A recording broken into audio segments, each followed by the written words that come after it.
आज हामी दाजुबहिनी दसैँको शुभ अवसरमा बिना लाइसेन्स बिना हेलमेट नयाँ हामीले भेटिहाल्यौँ एकदम नयाँ नयाँ मान्छेलाई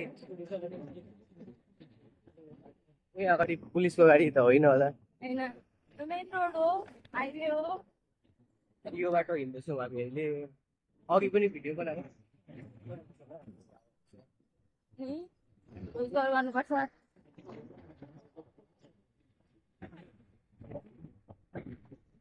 अब कस्तो हुन्छ दादाको अहिले चाहिँ हाम्रो घर जाँदा जाँदा सल्लाह भयो हजुरबालाई भेट्ने अनि हामी अहिले फेरि भित्रको बाटोदेखि भद्र पुगेर लागेको छौँ दिदीले चलाइन्छ बिहान हामीले खाजा खाएको छैनौँ हजुरबाको गएर तर कसले पकाउँछ त्यो बाहिर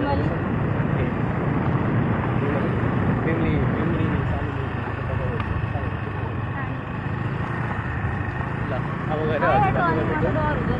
एक्सिडेन्ट भयो भने चाहिँ म तपाईँलाई अपडेट दिइराख्नेछु अहिलेसम्म चाहिँ त्यस्तो आश लागेको छैन टर्निङ अब हामी झन्डै भद्रपुर आइपुग्यौँ अब बहिनीले स्टुडियोसँग राम्रै चलाउँदैछौँ अब यहाँदेखि हजुरबाको घर छेउमै आइपुग्यो अब के गरेर भेट्नेछौँ बोल्न अब अनि अब हामी सबैतिर घुमेर अहिले यहाँ घर अगाडि आइपुग्यौँ अनि हामी अहिले सही सलामत छौँ दुईजना